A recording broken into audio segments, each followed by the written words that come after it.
नमस्कार। आकाशवाणी से प्रस्तुत है समाचार प्रभात।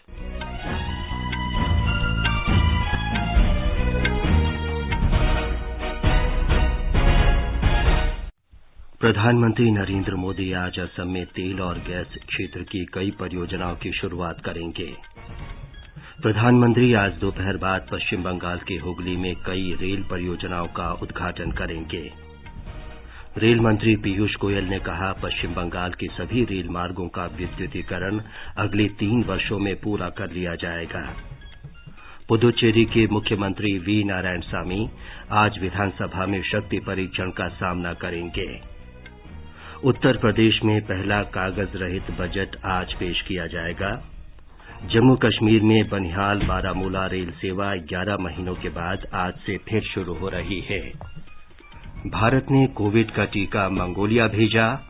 भारत ने मालदीव के साथ रक्षा के क्षेत्र में $5 करोड़ के ऋण सुविधा समझौते पर हस्ताक्षर किए। राष्ट्रीय संस्कृति महोत्सव का दूसरा चरण आज से दार्जिलिंग में आरंभ हो रहा है और कर्नाटका दूसरे खेलो इंडिया यूनिवर्सिटी गेम्स की मेजबानी करेगा। समाचार प्रभात में नवीन सक्सेना के साथ मैं विमलेंदु पांडे। कोविड महामारी से देश एकजुट होकर लड़ रहा है। आप भी हमारे साथ सुरक्षा और बचाव के 3 आसान उपायों का संकल्प लें। मास्क पहनें, 2 गज दूरी है जरूरी और हाथ और मुंह साफ रखें। अब समाचार विस्तार से। प्रधानमंत्री नरेंद्र मोदी आज असम और पश्चिम बंगाल का दौरा करेंगे। श्री मोदी आज सवेरे असम के धेमाजी जिले में शिलापाथर में तेल और गैस क्षेत्र की कई महत्वपूर्ण परियोजनाएं राष्ट्र को समर्पित करेंगे। एक रिपोर्ट।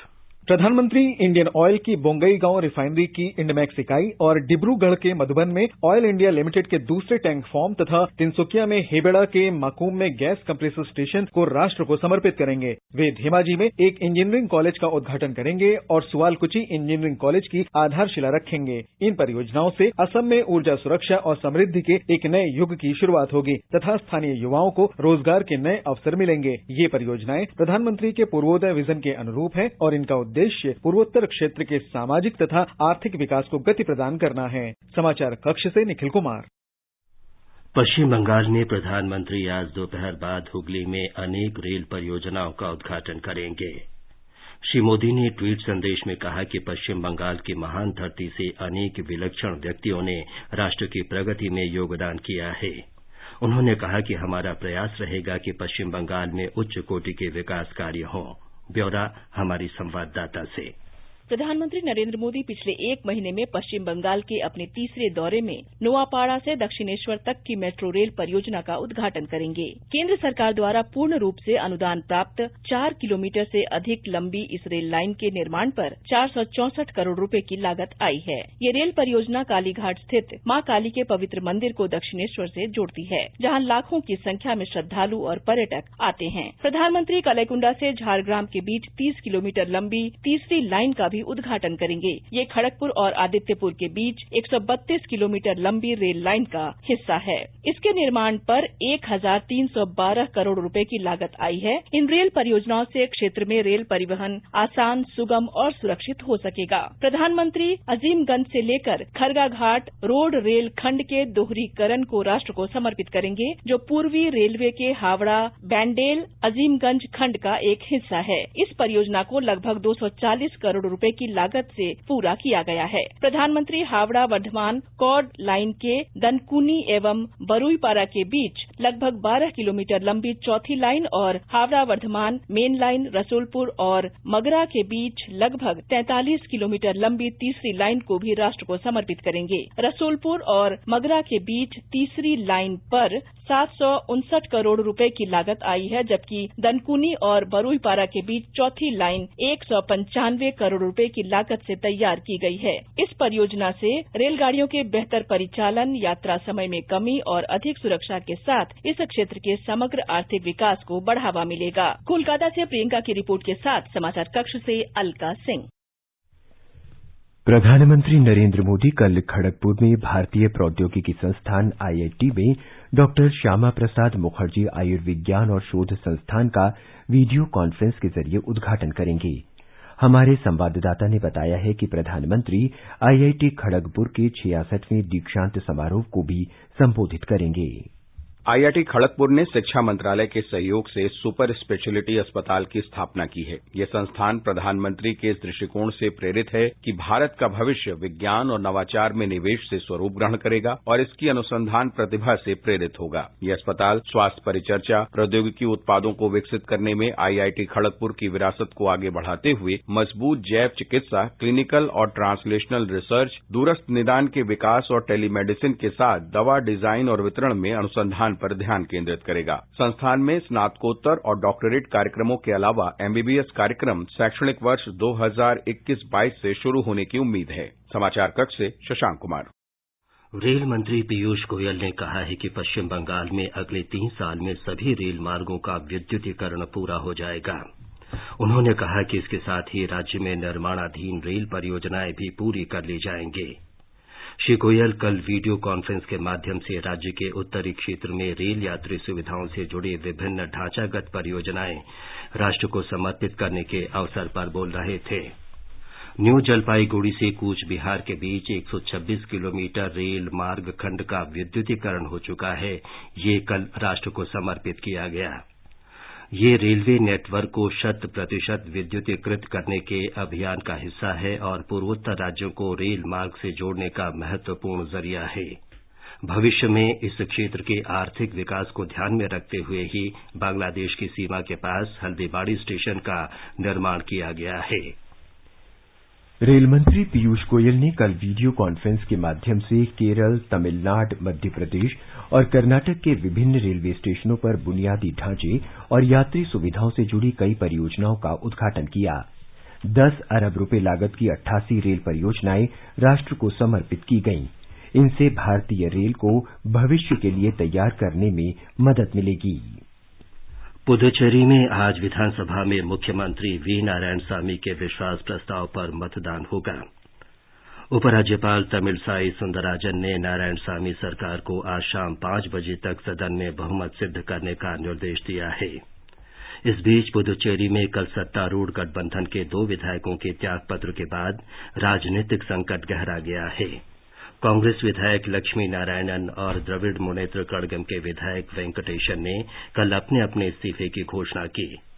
कांग्रेस के 4 विधायक इससे पहले ही पार्टी छोड़ चुके हैं, जबकि एक विधायक को पिछले साल पार्टी विरोधी गतिविधियों के कारण अयोग्य घोषित कर दिया गया था। पुदुचेरी विधानसभा में अब विधायकों की प्रभावी संख्या 26 रह गई है। सरकार के पास 12 विधायक हैं, जो कि आधे से एक कम है। इनमें विधानसभा अध्यक्ष भी शामिल हैं, जो कांग्रेस के विधायक हैं, लेकिन वे केवल टाई होने की स्थिति में ही मतदान कर सकते हैं। दूसरी ओर विपक्ष के 14 विधायक हैं, जिनमें 7 NR कांग्रेस के, 4 अन्ना द्रमुक के और 3 केंद्र सरकार से मनोनीत विधायक हैं। गुजरात में कल अहमदाबाद सहित 6 नगर निगमों के लिए मतदान शांतिपूर्ण रूप से संपन्न हो गया। राज्य चुनाव आयोग ने बताया कि चुनाव में 45.64% मतदान हुआ। मतों की गिनती कल होगी। हमारे संवाददाता ने खबर दी है कि 6 नगर निगमों की 575 सीटों के लिए मतदान कराया गया। ये हैं अहमदाबाद, राजकोट, वडोदरा, सूरत, जामनगर और भावनगर। उत्तर प्रदेश विधानसभा में आज राज्य का पहला कागज रहित बजट पेश किया जाएगा। हमारे संवाददाता ने बताया है कि पेपरलेस बजट पेश करने वाला उत्तर प्रदेश देश का पहला राज्य है। वित्त मंत्री सुरेश खन्ना आज उत्तर प्रदेश का पहला पेपरलेस बजट सुबह 11 बजे पेश करेंगे। इसका सीधा प्रसारण दूरदर्शन उत्तर प्रदेश पर किया जाएगा। बजट के मुख्य बिंदुओं को विधानमंडल के सभी सदस्यों के आईपैड पर उपलब्ध कराया जाएगा और सदन में 2 विशाल स्क्रीनों पर भी ये मुख्य बिंदु प्रदर्शित किए जाएंगे। इस साल का बजट उत्तर प्रदेश सरकार का बजट नाम के ऐप पर भी उपलब्ध होगा, जिसे प्ले स्टोर से आसानी से डाउनलोड किया जा सकेगा। इसके साथ ही सदन में वित्त मंत्री द्वारा पेश किए जाने के तुरंत बाद बजट आम लोगों के लिए इंटरनेट पर उपलब्ध हो जाएगा। इस बार बजट का आकार पिछले साल के 5,12,000 करोड़ रुपए से अधिक होने का अनुमान है। सुशील चंद्र तिवारी, आकाशवाणी समाचार, लखनऊ। छत्तीसगढ़ विधानसभा का बजट सत्र आज से शुरू हो रहा है। ये 26 मार्च तक चलेगा। इस दौरान सदन की 24 बैठकें होंगी। ब्यौरा हमारे संवाददाता से। छत्तीसगढ़ विधानसभा का बजट सत्र आज राज्यपाल अनुसुईया उइके के अभिभाषण के साथ शुरू होगा। मुख्यमंत्री भूपेश बघेल, जिनके पास वित्त विभाग का भी प्रभार है, वे आगामी 1 मार्च को अगले वित्तीय वर्ष के लिए राज्य का बजट पेश करेंगे। इस सत्र के हंगामेदार होने के आसार हैं। मुख्य विपक्षी दल भारतीय जनता पार्टी सत्र के दौरान अनेक मुद्दों को उठाने की तैयारी कर रही है। नेता प्रतिपक्ष धरमलाल कौशिक ने बताया कि प्रदेश में बिगड़ती कानून और व्यवस्था की स्थिति, महिलाओं के खिलाफ अपराध के बढ़ते मामले और किसानों की समस्याओं को सत्र के दौरान मुख्य रूप से उठाया जाएगा। विधानसभा अध्यक्ष डॉक्टर चरणदास महंत ने बताया कि बजट सत्र के दौरान कोरोना संक्रमण की रोकथाम संबंधी सभी दिशा निर्देशों का पूरी तरह से पालन किया जाएगा। विकल्प शुक्ला, आकाशवाणी समाचार, रायपुर। जम्मू कश्मीर में बनिहाल बारामूला रेल सेवा आज से फिर शुरू हो रही है, जो पिछले 11 महीने से स्थगित थी। उत्तर रेलवे के मुख्य क्षेत्रीय प्रबंधक साकिब यूसुफ ने आकाशवाणी को बताया कि आज से 2 रेलगाड़ियां चलेंगी। उन्होंने बताया कि पहली रेलगाड़ी आज सुबह 9:10 पर बारामूला से बनिहाल के लिए रवाना होगी, जबकि दूसरी सेवा 11:25 पर बनिहाल से बारामूला के लिए चलेगी। जम्मू कश्मीर में रेल सेवाएं पिछले वर्ष 19 मार्च से कोविड के कारण स्थगित कर दी गई थीं। भारत ने कोविड महामारी को देखते हुए कोविड टीके के 13 बॉक्स मंगोलिया भेजे हैं। ये टीके मुंबई के छत्रपति शिवाजी महाराज अंतर्राष्ट्रीय हवाई अड्डे से कल मंगोलिया भेजे गए। इस बीच विदेश मंत्री सुब्रमण्यम जयशंकर ने बताया है कि दुनिया भर में 25 देश अब तक भारत में निर्मित टीके प्राप्त कर चुके हैं। आने वाले दिनों में 49 और देशों को इनकी आपूर्ति की जाएगी। इनमें यूरोप, लैटिन अमेरिका और कैरिबियन देशों से लेकर अफ्रीका, दक्षिण पूर्व एशिया और प्रशांत द्वीप समूह के देश शामिल हैं। भारत में स्वास्थ्य कर्मियों और अग्रिम पंक्ति के कर्मचारियों को कोविड का टीका लगाने के मामले में नए कीर्तिमान स्थापित हो रहे हैं। बीते एक दिन में 4,32,000 से अधिक लोगों को टीके लगाए गए। इन्हें मिलाकर अब तक 1,10,85,000 से अधिक लोगों को कोविड का टीका लगाया जा चुका है। देश में कोविड से ठीक होने वालों की दर 97.25% है। स्वास्थ्य मंत्रालय ने बताया है कि कल 11,667 लोगों को इलाज के बाद छुट्टी दे दी गई। अब तक 1,06,89,000 लोग कोविड संक्रमण से ठीक हो चुके हैं। बीते एक दिन में संक्रमण के 14,264 नए मामले सामने आए। भारतीय आयुर्विज्ञान अनुसंधान परिषद ने बताया कि 6,70,000 कोविड जांच की गई। अब तक 21 करोड़ 9 लाख से अधिक नमूनों की जांच की जा चुकी है। केंद्र सरकार ने कोविड मरीजों में प्रतिदिन बढ़ोतरी का सामना कर रहे राज्यों को सलाह दी है कि वो संबंधित जिलों में कड़ी और व्यापक निगरानी के साथ साथ कठोर नियंत्रण के लिए फिर से ध्यान केंद्रित करें। स्वास्थ्य मंत्रालय ने कहा है कि राष्ट्रीय औसत की तुलना में महाराष्ट्र, केरल, आंध्र प्रदेश, गोवा और चंडीगढ़ में कोविड के मरीजों की साप्ताहिक वृद्धि दर अधिक है। दिल्ली में कल कोविड के 145 नए मरीज सामने आए। इससे संक्रमित व्यक्तियों की कुल संख्या 6,37,900 हो गई है। दिल्ली स्वास्थ्य विभाग के आंकड़ों के अनुसार पिछले 24 घंटे में कोविड से 2 और लोगों की मृत्यु के साथ मृतकों की कुल संख्या 10,900 तक पहुंच गई है। 97 मरीज स्वस्थ हुए हैं। इसके साथ अब तक कुल 6,25,929 मरीज अब तक ठीक हो चुके हैं। राष्ट्रीय राजधानी में मरीजों की संख्या 1,071 है। वर्तमान में कुल 467 मरीज घर में पृथकवास में हैं। बिहार में पिछले 24 घंटों के दौरान 39,000 से अधिक स्वास्थ्य कर्मियों को कोविड के टीके लगाए गए। अब तक राज्य में 5,62,000 से अधिक लोगों का टीकाकरण हो चुका है। इस बीच 2,60,088 मरीज कोविड से ठीक हो चुके हैं। राज्य में कोविड से स्वस्थ होने की दर बढ़कर 99.21% हो चुकी है। वर्तमान में केवल 536 मरीज अपना इलाज करा रहे हैं। 13 जिलों में कोई नया रोगी सामने नहीं आया है।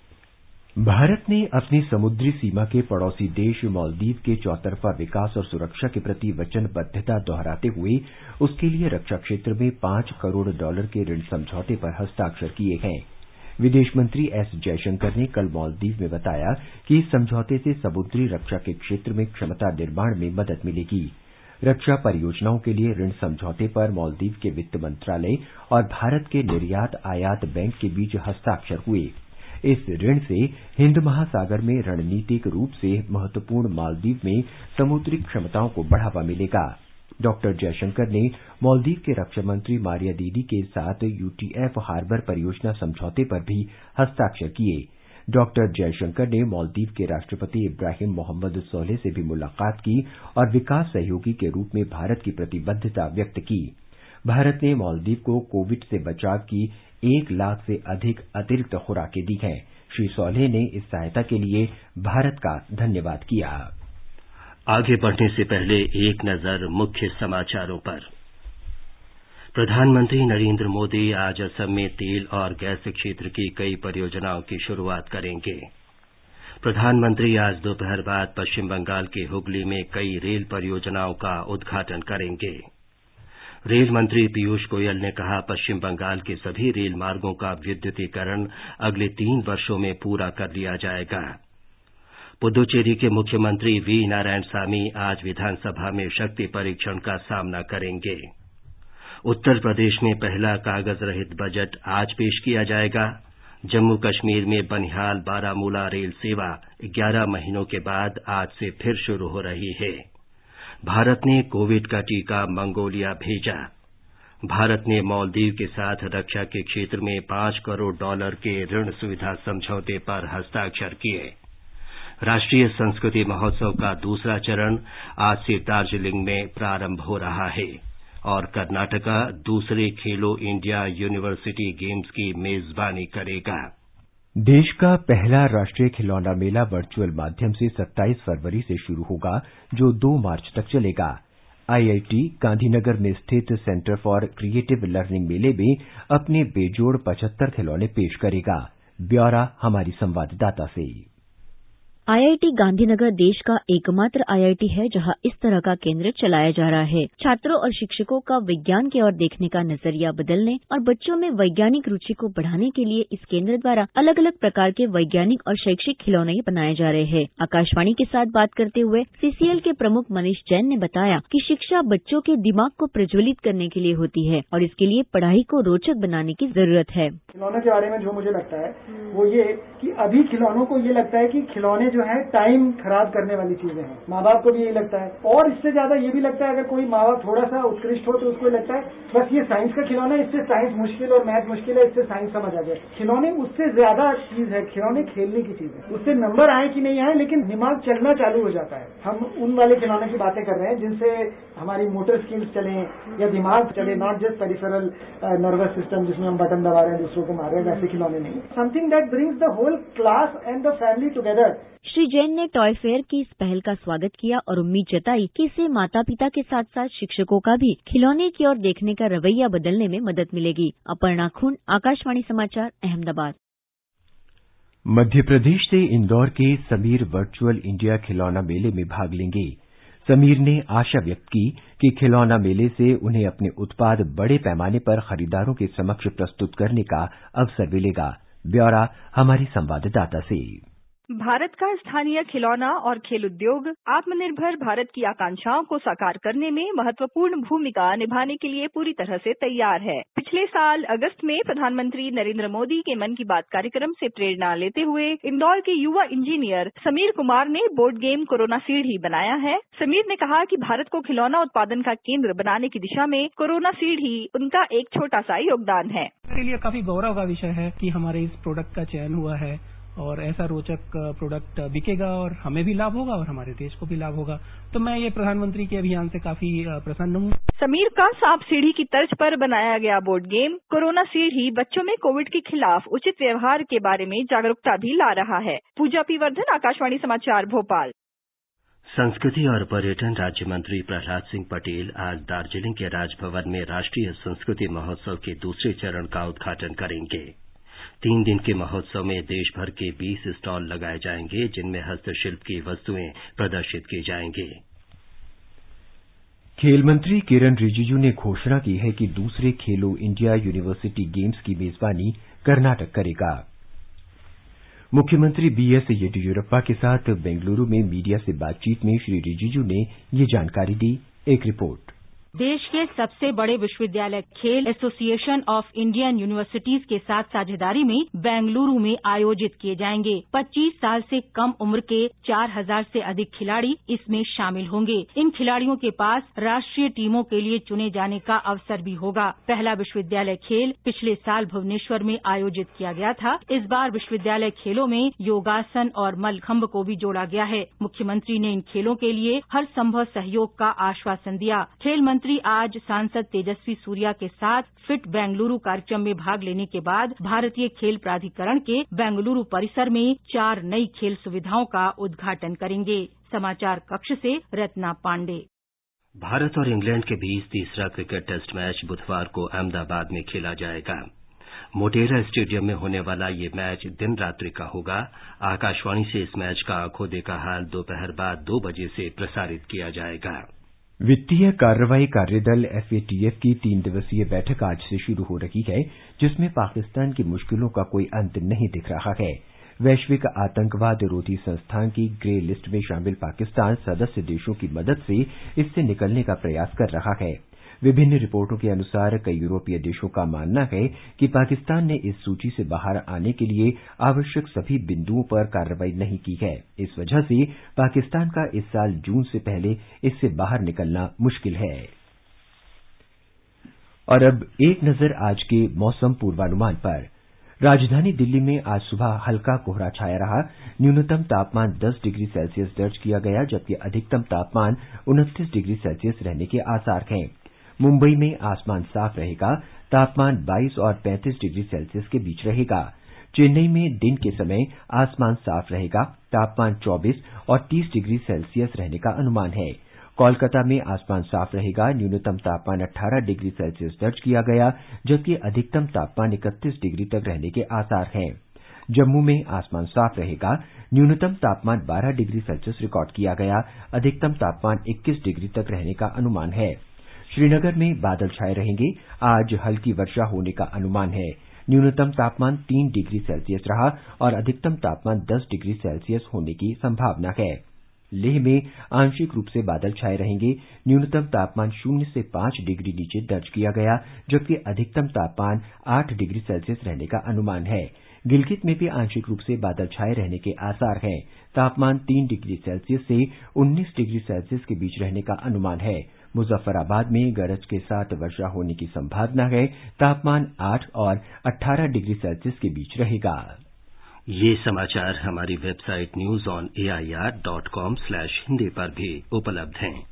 और नवीन बताएं कि आज के समाचार पत्रों में क्या विशेष है। विमलेंदु पूर्वी लद्दाख में भारत और चीन के सैन्य कमांडरों की 10वें दौर की बैठक से जुड़ी खबरों को अखबारों ने प्रमुखता दी है। जनसत्ता की सुर्खी है, गोगरा और हॉट स्प्रिंग से पीछे हटेंगे भारत चीन के सैनिक। अमर उजाला ने 16 घंटे चली कमांडर स्तर की वार्ता के बाद भारत और चीन के साझा बयान पर सुर्खी दी है, सीमा पर बरतेंगे संयम, जारी रहेगी वार्ता। सबसे उलझा हुआ है देपसांग का मुद्दा, लगेगा वक्त। हॉट न्यूज शीर्षक से राजस्थान पत्रिका की टिप्पणी है, गलवान की झड़प पर कबूलनामे पर भड़की चीनी जनता, सोशल मीडिया पर चीनी लोग निकाल रहे हैं भड़ास। कोरोना संक्रमण के बढ़ते मामलों पर दैनिक भास्कर का शीर्षक है, महाराष्ट्र में स्कूल, कॉलेज और कोचिंग क्लास बंद, रैली, धार्मिक आयोजन और सभा पर रोक। अमरावती में लॉकडाउन, पुणे में नाइट कर्फ्यू। नवभारत टाइम्स का कहना है, कोरोना की नई लहर का डर। महाराष्ट्र में 5 जिले लॉक, केंद्र ने राज्यों से कहा टेस्टिंग बढ़ाएं, नए स्ट्रेन पर नजर रखें। एम्स के डायरेक्टर ने चेताया, महाराष्ट्र, केरल और पंजाब में कोरोना का नया स्ट्रेन, बेवजह यात्रा न करें। हिंदुस्तान की सुर्खी है, पुद्दुचेरी में सरकार का संकट गहराया। शक्ति परीक्षण से एक दिन पहले सत्तारूढ़ कांग्रेस और द्रमुक गठबंधन के 2 और विधायकों ने दिया इस्तीफा। अमर उजाला की अहम खबर है, पीएफआई के शाहीन बाग दफ्तर पर छापा। मथुरा में हाथरस सामूहिक दुष्कर्म कांड से जुड़े मुकदमे में यूपी एसटीएफ की कार्रवाई। राष्ट्रीय सहारा लिखता है, कई इलेक्ट्रॉनिक डिवाइस, सीडी, बैंक खातों से जुड़ी जानकारी मिली। दैनिक जागरण वित्त मंत्री निर्मला सीतारामन के हवाले से लिखता है, निजी क्षेत्र है विकास का वाहक, सरकार का काम उसे सुविधा प्रदान करना। दैनिक भास्कर पहली बार शीर्षक से लिखता है, मृतकों के दिल को मशीन से जिंदा कर 6 बच्चों में लगाया, सभी बिल्कुल स्वस्थ, डॉक्टर बोले नई तकनीक मील का पत्थर, ऑर्गन केयर सिस्टम मशीन में डोनर के दिल को 24 घंटे रखकर जिंदा किया जाता है। ब्रिटेन के डॉक्टर ने बनाई है ऐसी मशीन। अंत में मुख्य समाचार एक बार फिर। प्रधानमंत्री नरेंद्र मोदी आज असम में तेल और गैस क्षेत्र की कई परियोजनाओं की शुरुआत करेंगे। प्रधानमंत्री आज दोपहर बाद पश्चिम बंगाल के हुगली में कई रेल परियोजनाओं का उद्घाटन करेंगे। रेल मंत्री पीयूष गोयल ने कहा, पश्चिम बंगाल के सभी रेल मार्गों का विद्युतीकरण अगले 3 वर्षों में पूरा कर लिया जाएगा। पुदुचेरी के मुख्यमंत्री वी नारायणसामी आज विधानसभा में शक्ति परीक्षण का सामना करेंगे। उत्तर प्रदेश में पहला कागज रहित बजट आज पेश किया जाएगा। जम्मू कश्मीर में बनिहाल बारामूला रेल सेवा 11 महीनों के बाद आज से फिर शुरू हो रही है। भारत ने मंगोलिया को कोविड के टीके भेजे। भारत ने मालदीव के साथ रक्षा के क्षेत्र में $5 करोड़ के ऋण सुविधा समझौते पर हस्ताक्षर किए। और राष्ट्रीय संस्कृति महोत्सव का दूसरा चरण आज से दार्जिलिंग में आरंभ हो रहा है। इसके साथ ही समाचार प्रभात का ये अंक समाप्त हुआ। नमस्कार।